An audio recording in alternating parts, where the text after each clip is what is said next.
Good morning बच्चों, कैसे हैं आप सभी। सो गाइज, कल आपको मैंने प्रेपोजिशन लेक्चर का इंट्रोडक्शन पढ़ाया, आपको पसंद आया, उसके लिए बहुत बहुत धन्यवाद। बच्चों, प्रेपोजिशन ही नहीं सभी चैप्टर्स का इसी तरह से इंट्रोडक्शन पढ़ाऊंगा आपको।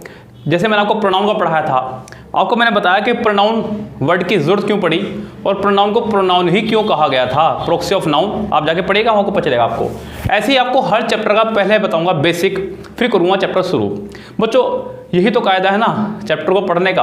आप लोग बस क्या करते हैं, डायरेक्ट पढ़े जा रहे हैं। कोई आपसे पूछे सर ये प्रीपोजिशन है क्या, तो आपको नहीं पता। प्रीपोजिशन कहाँ यूज होगी तो नहीं आपको पता, कैसे यूज होगी तो नहीं आपको पता। बस हमें ये पता है कि ऑन दिनों के नाम से पहले आता है, ऑन डेट प्लस मंथ से पहले आता है, और कहीं जगह तो आप इसमें भी कंफ्यूज हो जाते हैं। अच्छा, यहाँ साफ साफ दिक्कत आप लोगों में नहीं, दिक्कत बुक्स में थी। बुक्स फॉलो ने कुछ इस तरह से आपको बेवकूफ़ बनाने की कोशिश की और आप लोग बन भी गए। उन्होंने प्रीपोजिशन को preposition of time, preposition of place, preposition of ये वगैरह पता नहीं कहाँ बांट दिया। भाई, आप लोगों का सबसे बड़ा फोकस ये होना चाहिए कि आपको एग्ज़ाम क्रैक करना है या नहीं करना है। ये बच्चों, आप कोई भी चीज़, अक्सर बच्चों को मैंने ये कहते सुना कि मैं पिछले 3 या 4 से लगातार अंग्रेजी पढ़ रहा हूँ, मेरा स्कोर ही नहीं बढ़ रहा। 3-3, 4-4 साल में बच्चों स्कोर नहीं बढ़ रहा है। और यहाँ अपने कोचिंग में हम लोग विद इन 3 मंथ्स इंग्लिश का एक ऐसा लेवल तैयार कर देते हैं बच्चे का, जिसमें उसको लगने लगता है कि मैं एग्जाम क्लियर कर सकता हूँ। आप लोग भी जो मुझसे 3 महीने से ऊपर जुड़े हुए हो चुके हैं, और वो तो कमाल की बात ये है कि जो जुड़े हुए बच्चे हैं डायरेक्ट प्रैक्टिस सेट से जुड़े थे मुझसे। ग्रामर तो मैंने अब पढ़ाना शुरू करी है। अगर मैं पहले ग्रामर पढ़ाता फिर प्रैक्टिस सेट पढ़ाता तो आपका लेवल कुछ और होता, आज और खतरनाक होते हैं आप लोग। बच्चों, ग्रामर को सिर्फ पढ़ना काफ़ी नहीं है, सही तरह से यूज़ करना भी ज़रूरी है। उसको पता है आपको कि हाँ ओन इससे पहले आएगा, लेकिन क्यों आएगा, एक रीज़न आपको पता होना चाहिए हर चीज़ का। वो रीज़न के साथ में हम लोग पढ़ाते हैं आपको, जिससे कि आपका बेसिक बहुत अच्छा मजबूत हो। अगर नींव मजबूत होगी तो आप उस पर बड़ी से बड़ी बिल्डिंग खड़ी कर सकते हैं। ध्यान रखें आप बच्चों, एग्जाम में सिलेक्शन लेना बड़ी बात नहीं है। 5-6 साल से अगर आप तैयारी कर रहे हैं उसके बाद भी सिलेक्शन नहीं होता है, फिर तो डूब के मरने वाली बात है बच्चों। अगर 5-6 साल तैयारी करके भी सिलेक्शन नहीं हो रहा है और सिलेक्शन हो रहा है और आप खुश हुए फिर रहे कि मेरा सिलेक्शन हो गया, तो क्या तीर मार दिया आपने बच्चों। 5-6 साल में तो बच्चों एक सर्कस का शेर भी तैयार हो जाता है। उसको पता चल जाता है कि मुझे इस रिंग में से बाहर निकलना है, इस बिग से बाहर नहीं निकलना है। मजा तो तब है जब आप पहले साल ही एग्जाम दे और पहले साल में क्रैक कर दे। वो कब होगा, जब आपके पास एक अचूक रणनीति होगी, एक ऐसी रणनीति होगी जिसको कोई पार नहीं पा सकता है। अच्छे रूल्स के साथ में आप एग्जाम देने जाओगे तो आपके डेफिनेट एग्जाम क्लियर होगा। अब बच्चों, आप लोग कहेंगे कि सर ऐसा कैसे मान लें कि सिर्फ आप ही बेहतरीन पढ़ा रहे होंगे। वीडियो देखिए आप लोग, इससे पहले वाली और आज की वीडियो देखिएगा बच्चों। मैं आज भी आपको सिर्फ और सिर्फ प्रीपोजिशन का इंट्रोडक्शन देने वाला हूं बस। अब आप खुद ही सोच लीजिए बच्चों, 2 दिन के लेक्चर में मैंने सिर्फ आपका अभी तक सिर्फ और सिर्फ इंट्रो फिनिश किया है। 2 दिन के लेक्चर में सिर्फ इंट्रो फिनिश होगा आपका, तो सोचो कितना बेसिक और फाउंडेशन आपका तैयार होगा बच्चों। यस बच्चों, सो फिलहाल आज इंट्रो का पार्ट 2 आपके साथ शुरू करते हुए, लेकिन मैं आपसे फिर एक बार सलाह दूंगा आपको बच्चों कि रूल्स को पहले ढंग से पढ़ लें तभी आगे बढ़ें, और जिन्होंने पार्ट 1 नहीं देखा है वो पार्ट 1 भी देख लें एक बार। इस बच्चों, कॉपी कुछ नहीं करना है आपको, सिर्फ समझना है। कॉपी करना है वीडियो को दोबारा देख करके। ये बच्चों, आप सिर्फ समझें और उसको एनालाइज करें कि आपने अब तक क्या मिस किया और क्या नहीं मिस किया बच्चों। हो सकता है कि आपने बहुत कुछ मिस कर दिया हो, और हो सकता है कि आपको ये सब बातें पहले से ही पता हो। मैं ये भी नहीं कह रहा हूँ कि बच्चों पूरे यूट्यूब पे मुझसे बेहतरीन कोई नहीं पढ़ा रहा है। बच्चों, एक से एक धुरंधर पढ़ा हुआ है, लेकिन बच्चों की कमजोरियों को समझने वाला जो टीचर मिले वो बेस्ट है बच्चों। इससे फर्क नहीं पड़ता है कि टीचर को इंग्लिश कितनी आती है, फर्क इससे पड़ता है कि आपने उससे कितनी इंग्लिश सीखी। यस, मुझे कितना आता है इससे कोई फर्क नहीं पड़ता है, आपने मुझसे कितना सीखा, फर्क इस बात से पड़ता है। आप लोग बताते रहे बाहर जाकर के भाई सौरभ सर की ग्रामर बड़ी स्ट्रॉन्ग है, बच्चे यहाँ के भी यही बोलते हैं, लेकिन भाई तुम्हारी कितनी स्ट्रॉन्ग हुई है ये तो देखिए आप। चलिए बच्चों, आज की बात शुरू करते हैं। पहली बात ध्यान दीजिएगा बच्चों, ये इंट्रो का लेक्चर नंबर 2 है। यस, हम लोग प्रीपोजिशन पे कल से दौड़ेंगे। आज ये वीडियो चाहे 5 मिनट की बने चाहे 10 मिनट की, लेकिन मैं इसको इंट्रो पे ही फिनिश करूंगा। ये ध्यान रखें आप लोग। हम प्रीपोजिशन पे कल बढ़ेंगे आगे, चाहे उस वीडियो की लेंथ में बढ़ा दूंगा आपके लिए। तो बच्चों, ज़्यादा भी मैं इतना नहीं बढ़ाना चाहता जिससे कि आप लोगों के लिए बहुत ओवरडोज हो जाए, इतना जितना आप संभाल सके अपने अंदर। बच्चों ध्यान दीजिएगा, प्रीपोजिशन के बाद अगर कभी प्रोनाउन आए, यदि कभी प्रोनाउन आए, प्रेपोजिशन के बाद कभी अगर प्रोनाउन लगाने की आवश्यकता पड़े तो सिर्फ और सिर्फ आप ऑब्जेक्टिव केस में लगाएंगे। किस में लगाएंगे? ऑब्जेक्टिव केस में। यही बात मैंने आपको प्रोनाउन नाम के चैप्टर में ही पढ़ाई थी। अभी ये तो आपको पता भी होगा, लेकिन देखिए क्या यहाँ पे इंपॉर्टेंट और क्या खास है। ऑब्जेक्टिव केस होते हैं आपके me, us, you, them, him, her, it. यहां मैं आपका यू पे भी एक स्टार बनाऊंगा, अभी इसको बताऊंगा क्यों बनाया स्टार, जरा समझो। मैंने कहा she said to me, she said to me. To आपका एक प्रपोजिशन है, आपने इसके बाद ऑब्जेक्ट का इस्तेमाल करा। I am agree with him, I am agree with him. With आपका एक प्रपोजिशन है, आपने उसके बाद ऑब्जेक्ट का इस्तेमाल करा। ये बच्चों यू पे स्टार क्यों बनाया था बता दूं मैं आपको बच्चों। यू का सब्जेक्टिव केस भी यू है और यू का ऑब्जेक्टिव केस भी यू है। कई स्थिति में ये क्लियर नहीं कर पाते बच्चे कि यहाँ पे सब्जेक्टिव केस दिया हुआ है या ऑब्जेक्टिव केस दिया हुआ है। बच्चों जरा ध्यान दीजिएगा, अगर आप ऐसा जज नहीं कर पा रहे हैं तो आप यू की जगह कोई और ऑब्जेक्ट लगा कर देखें, आपको क्लियर हो जाएगा। पहली बात तो ये कि प्रीपोजिशन के बाद हमेशा आता ही ऑब्जेक्ट है, तो ये अपने आप में ही क्लियर हो रहा है कि ये ऑब्जेक्ट रहे होगा। लेकिन फिर भी अगर आपको डाउट है तो आप कोई और सा ऑब्जेक्ट लगा कर देखें, वो फिट लगेगा आपको देखने में, इसका मतलब वो ऑब्जेक्ट ही है। इस बच्चों यहाँ बिल्कुल भी मन में डाउट ना पाले। हाँ, लेट से लेकर के इससे को प्रॉब्लम आती है, वो मैं आपको प्रोनाउन में पढ़ा चुका था, वहां से उसको चेक करेंगे। इस बच्चों हम लोग चलेंगे अपनी अगली बात पे। एक बात और बड़ी इंपॉर्टेंट प्रपोजिशन से जो आपको याद रखनी है वो ये है बच्चों कि अगर प्रपोजिशन के बाद वर्ब आएगी, प्रपोजिशन के बाद अगर वर्ब आएगी, क्या आएगी? वर्ब, तो वो आईएनजी केस में आएगी। किस में आएगी? आईएनजी केस में आएगी। इसमें टू एक अपवाद है। टू के बाद में फर्स्ट फॉर्म भी और आईएनजी फॉर्म भी दोनों ही आया करती हैं। टू के बाद में फर्स्ट फॉर्म और आईएनजी फॉर्म दोनों आया करते हैं, ध्यान रखना बच्चों। ऐसा क्यों? प्रपोजिशन के बाद वर्ब की फर्स्ट फॉर्म में आईएनजी ही क्यों? सवाल पूछो भाई। सिर्फ मैंने कहा, आपने सुना, लिखा, बात खत्म? नहीं, सवाल कीजिए सर क्यों, ऐसा क्यों कह रहे हैं आप? बच्चों कल ही पढ़ाया मैंने आपको, प्रपोजिशन वह शब्द हैं जो नाउन या प्रोनाउन से पहले लगकर, प्रपोजिशन वह शब्द हैं जो नाउन या प्रोनाउन से पहले लगकर उसका रिलेशन उससे पहले वाले शब्द से बताते हैं, उसको बोलते हैं प्रपोजिशन। यानी कि प्रपोजिशन नाउन या प्रोनाउन से पहले लगेगा। ये बुक बोलती है बच्चों, ऐसा नहीं है कि यही लगेगा, बिना इसके भी लग सकता है, लेकिन अगर लगेगा नाउन या प्रोनाउन से पहले लगेगा। बच्चों ध्यान देना, क्यों? मैंने आपको बताया कई बार पहले भी कि वर्ब में बच्चों, मुझे एक सेकंड, चलो पहले इससे कर लेते काम। वर्ब में अगर आप आईएनजी लगा दें, क्या लगा दें? आईएनजी लगा दें, और यदि बिना हेल्पिंग वर्ब के हो, बिना हेल्पिंग वर्ब के हो, वर्ब की फर्स्ट फॉर्म में आईएनजी, वर्ब की फर्स्ट फॉर्म में आईएनजी, विदाउट हेल्पिंग वर्ब हो, विदाउट हेल्पिंग वर्ब हो, तो ऐसे में वह काम करेगी जीरंड का। किसका? जीरंड का। और जीरंड आपका नाउन के बराबर रहता है। किसके बराबर रहता है बच्चों? नाउन के बराबर। इसलिए प्रेपोजिशन के बाद अगर वर्ब आएगी तो आईएनजी केस में आएगी, बिकॉज वो नाउन बन जाएगा। क्या बन जाएगा? वो नाउन बन जाएगा। जैसे कि उसने कहा आई एम गोइंग देयर, तो बच्चों यहां पे जो गोइंग है, इससे पहले आपको एक हेल्पिंग वर्ब दिखाई दे रही होगी, इसका मतलब ये यहां पे वर्ब है। क्या है ये? वर्ब। लेकिन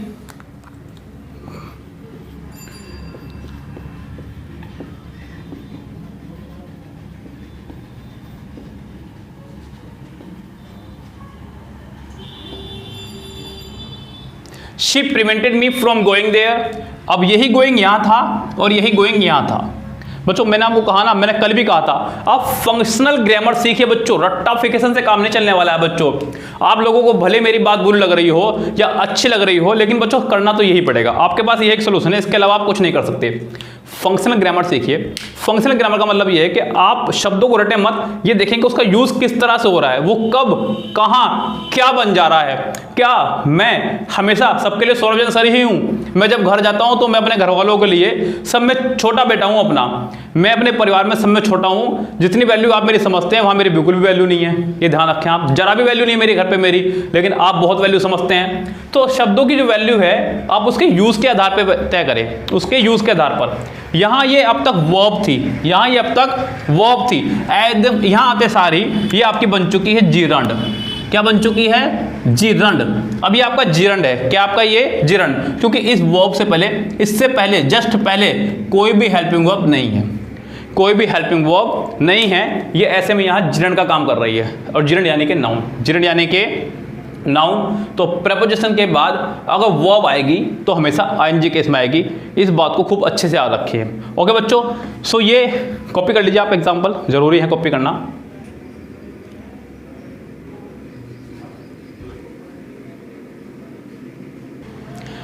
अब बच्चों याद रखिए, अभी अभी मैंने आपको बताया कि टू के बाद फर्स्ट फॉर्म भी और टू के बाद आईएनजी फॉर्म दोनों ही आ सकती हैं।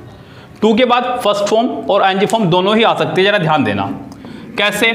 मैंने कहा I am going to play, ये बात मैंने आपको कल ही बताई थी कि प्रपोजिशन वर्ब से वर्ब को कनेक्ट करता है। हालांकि इस वाली वर्ब को आप वर्ब की गिनती में नहीं गिनेंगे, ये भी ध्यान रखना आप लोग। प्रपोजिशन वर्ब से वर्ब को कनेक्ट करता है, लेकिन इस वाली वर्ब को आप वर्ब की गिनती में नहीं गिनेंगे।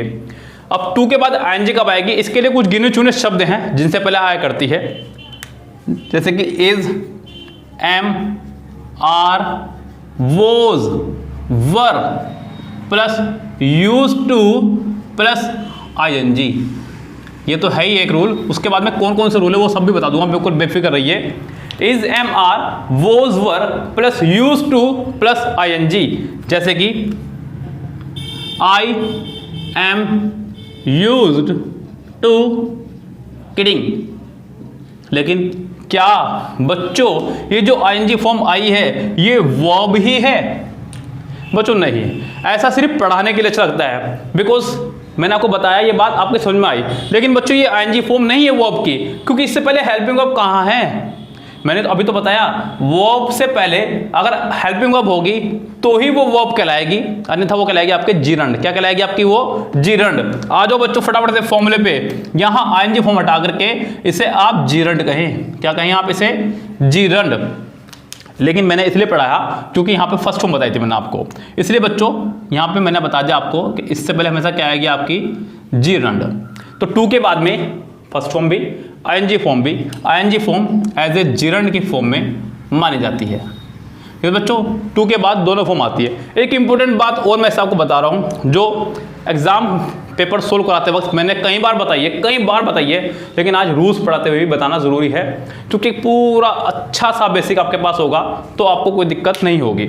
ओके बच्चों, एक बात का बच्चों और ध्यान रखिएगा कि प्रेपोजिशन के बाद वाले पार्ट को, प्रेपोजिशन के बाद वाले पार्ट को हम लोग दो नाम से जानते हैं। कितने नाम से जानते हैं? दो नाम से। प्रेपोजिशन के बाद वाले पार्ट को दो नामों से जाना जाता है। अलग अलग लोग इसको अलग अलग नाम से पुकारते हैं, हालांकि वो दोनों ही नाम सही हैं। पहला है आपका पार्टिटिव। क्या नाम है पहला? पार्टिटिव। और दूसरा नाम है आपका प्रेपोजिशनल फ्रेज। Prepositional phrase. तो बच्चों देखते हैं वो दोनों नाम क्या हैं और कैसे यूज होंगे, उनको भी चलते हैं लेकर के।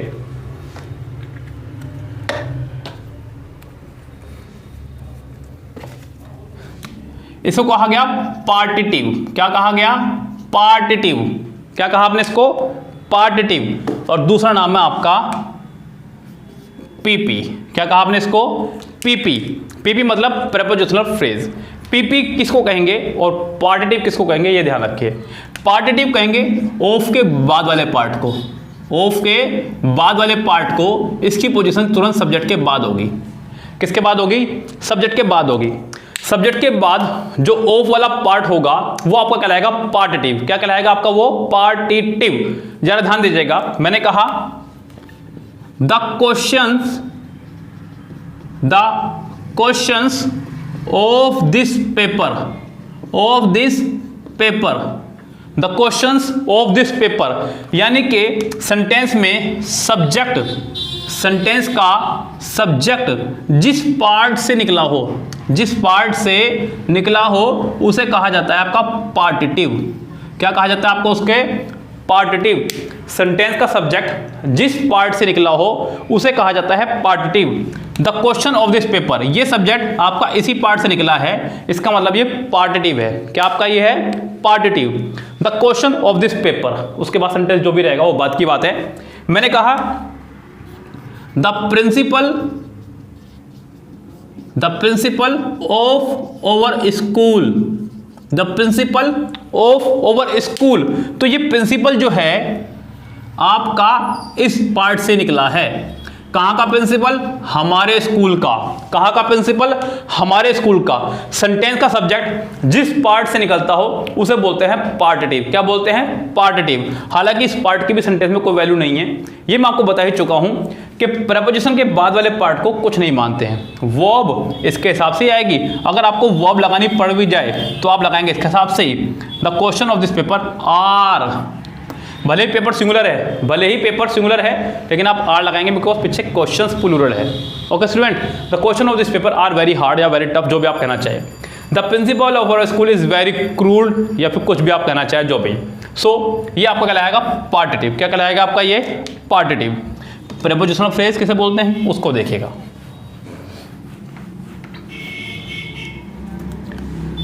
पीपी यानी कि प्रेपोजिशनल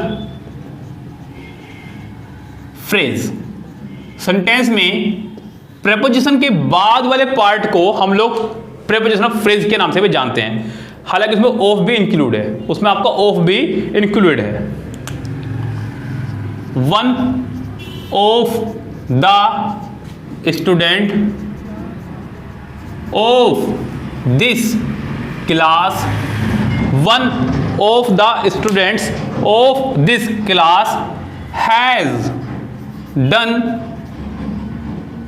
हिज वर्क।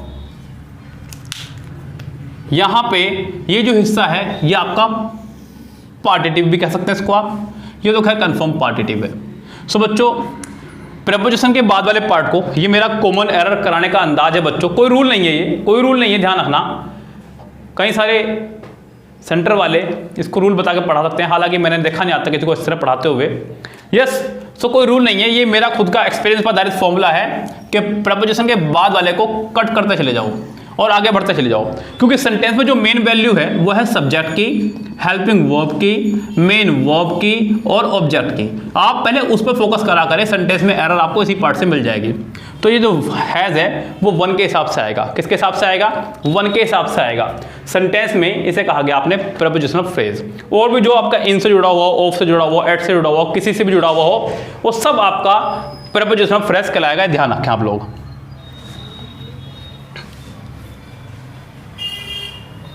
यस बच्चों, और प्रेपोजिशन के बाद लोग कुछ नहीं मानते हैं, ये भी याद रखना।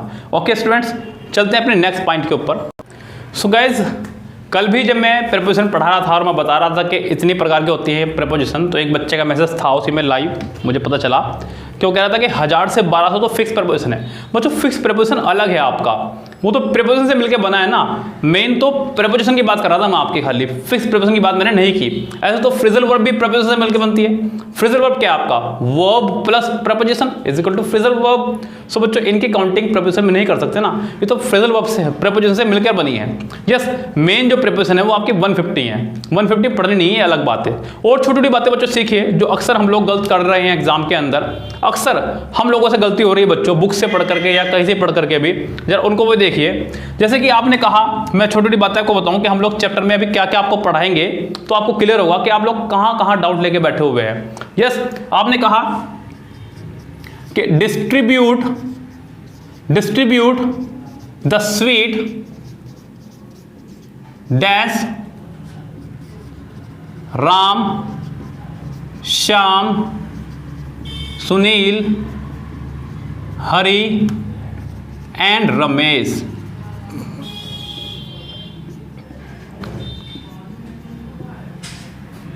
Distribute the sweets dash Ishika, Ram, Shyam, Sunil, Hari and Ramesh. और मैं आपको ऑप्शन दे दूं यहां पे, बिटवीन, अमंग,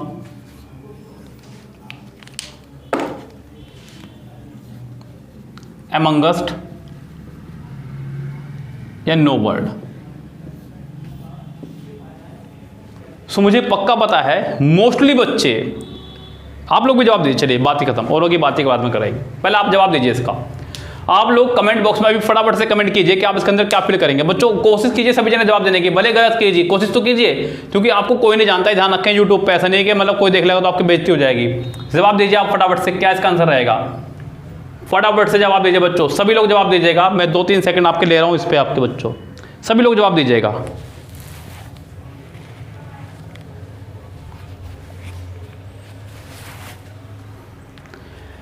ये बच्चों ध्यान दीजिएगा, आप लोगों ने जो भी जवाब दिए अपने, जरा ध्यान दीजिएगा। उसने कहा distribute the sweet dash Ishika, Ram, Shyam, Sunil, Hari and Ramesh. यहां बच्चों को लगेगा कि बात 2 से ज्यादा की हो रही है, 1, 2, 3, 4, 5, 6, तो अमंग लगा देते हैं। क्या लगा देते हैं, अमंग। ओके, ये तो नॉर्मल हो गया। एक वो बच्चा जिसने थोड़ा ज्यादा पढ़ रखा है, जिसने थोड़ा सा ज्यादा पढ़ रखा है, उसे ये पता है कि अमंगस का इस्तेमाल हमेशा वाउल से पहले करते हैं। किससे पहले करते हैं, वाउल से पहले। जिसने थोड़ा ज्यादा पढ़ा हुआ है उसको पता है कि एमंगस्ट का इस्तेमाल हमेशा वाउल से पहले करते हैं, और यहाँ पे इशिका एक वाउल से, तो वो एमंगस भी लगा सकता है। लेकिन बच्चों ध्यान देना, जब बांटने वालों की संख्या हो निश्चित, क्या हो, निश्चित हो, फिक्स हो, तो आप सिर्फ और सिर्फ बिटवीन का इस्तेमाल करते हैं। पहली बात तो ये कि जब बटने वालों की संख्या हो निश्चित, जैसे कि हरियाणा लाइस एग्जाम का क्वेश्चन है बच्चों, ये एग्जाम में आया था आपके 2016 एसएससी सीजीएल प्री में शायद। Haryana lies dash Delhi, Uttar Pradesh, UK, Himachal and dash, जो भी है बच्चों। मेरी जी कितनी स्ट्रॉन्ग नहीं है कि आप इसको सच्ची मान लें, मैं सिर्फ सेंटेंस बता रहा हूँ खाली। यस बच्चों, मैप के अकॉर्डिंग पता चलेगा जो भी होगा, यहाँ मैप नहीं है, दूसरे रूप में हमारे। Haryana lies dash Delhi, UK, Uttar Pradesh and Himachal Pradesh. 5 राज्यों से घिरा हुआ है, हालांकि मुझे 5वां राज्य याद नहीं आ रहा है। सो बच्चों यहाँ पे आपका आएगा एंड। क्या आएगा आपका यहाँ पे, एंड, क्योंकि फिक्स है ये राज्य। क्या है आपके राज्य, फिक्स। सो बच्चों यहाँ पे आपका आना है बिटवीन। क्या ना आपका यहाँ पे, बिटवीन। ये भी रॉन्ग है, ये भी रॉन्ग था। दूसरी बात बच्चों, बिटवीन और एंड का आपका एक पेयर है। क्या आपका बिटवीन और एंड का पेयर, इसलिए भी मैंने आपको बताया ना कि हम लोग क्या क्या आज आपको चैप्टर में पढ़ाएंगे। आज तो नहीं, कल से आपका चैप्टर शुरू होगा। एक छोटा सा डेमो टाइप समझ लीजिए इसको आप। इंट्रो तो फिनिश हो चुका है प्रपोजिशन का। जैसे कि आप लोगों ने सुना होगा, she is sitting under the tree. Under the tree, वह पेड़ के नीचे बैठी हुई है, वह पेड़ के नीचे बैठी हुई है। इसका मतलब पेड़ है ऐसे, और वो यहां बैठी हुई है। She is sitting under the tree, बिल्कुल ठीक है, बिल्कुल सही है भाई, अंडर द ट्री। लेकिन एग्जाम में ये ना दे करके, एग्जाम में ये दिया उसने, she is sitting dash the shade of a tree. उसने सेंटेंस ये दिया, she is sitting dash the shade of a tree. अब उसने बात कर दी शेड की। बच्चों शेड मतलब छाव को। अभी तो पेड़ के नीचे बैठी हुई थी, हालांकि बैठी तो छाव में ही थी, लेकिन वहां क्लियर नहीं करा उसने, यहां उसने सेंटेंस ऐसा कर दिया, और ये पेड़ की होगी छाव आपकी।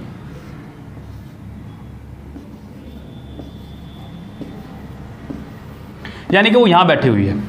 जब बंदा छाव में बैठेगा तो वो अंदर ही बैठेगा उसके जा करके। हालांकि यहाँ पे छाव में ही बैठी थी वो, लेकिन सेंटेंस में तो क्लियर नहीं करा ना, अपना दिमाग का इस्तेमाल नहीं करना है आपको। कहेंगे सर यहाँ पे तो छाव में बैठोगे ना, पेड़ के नीचे तो छाव में बैठेगा बंदा, लेकिन उसने कहा तो नहीं ना, उसने तो अंडर द ट्री कहा ना, पेड़ के नीचे बैठी तो आपने अंडर लगाया। लेकिन यहाँ पे उसने कह दिया कि छाव में बैठी थी। कहाँ बैठी थी, छाव में, तो छाव के अंदर बैठेगी। अब यहाँ पे आप लगाएंगे इन। क्या लगाएंगे आप यहाँ पे, इन। सो इस तरह से ये जो कंफ्यूजन्स हैं आपकी सभी दूर होंगी। आप preposition of time, preposition of place, इस तरह से पढ़ना बंद करें पहले तो, क्योंकि यहाँ पे आप लोगों का दिमाग जो है फिर एक लिमिटेड हो जाता है। आपको लगता है कि ऑन का इस्तेमाल तो सिर्फ प्रीपोजिशन ऑफ टाइम से पहले ही कर सकते हैं, मैंने बड़ी बड़ी बुक्स में लिखा हुआ देखा। सो बच्चों ऐसा नहीं है, आप ऑन का इस्तेमाल बिना टाइम के भी कर सकते हैं। ये डिपेंड करता है कंडीशन पर। शब्दों को सही तरह से इस्तेमाल करना सीखिए। यस बच्चों, जैसे कि आपने कहा इन, टैक्सी वगैरह के लिए, टैक्सी कार के लिए इनका इस्तेमाल करते हैं, लेकिन जिन वाहनों पर चढ़ने के लिए आपको लगाना पड़े जिन्ना, यानी कि स्टेयर्स, आप उनके लिए ओन का इस्तेमाल करते हैं। किसका इस्तेमाल करते हैं? ओन का। नॉर्मल वाहन जिस पर चढ़ने के लिए आपने एक पैर अंदर और एक पैर बाहर निकाला, उसके लिए आप इनका इस्तेमाल करेंगे, जैसे in the car, in the taxi. लेकिन जिस मीन्स ऑफ ट्रांसपोर्टेशन पर चढ़ने के लिए आपको स्टेयर्स का इस्तेमाल करना पड़े, उसके लिए ओन, जैसे कि on the bus, on the train, on the aeroplane. So ये छोटी छोटी चीजें मैं आपको सिखाऊंगा। जब मैं आपको सिखाऊंगा, कल से मैं आपका प्रपोजिशन का मेन लेक्चर स्टार्ट करूंगा। इंट्रोडक्शन का ये लेक्चर आज यहाँ फिनिश होता है। आपका सपोर्ट जरूरी है।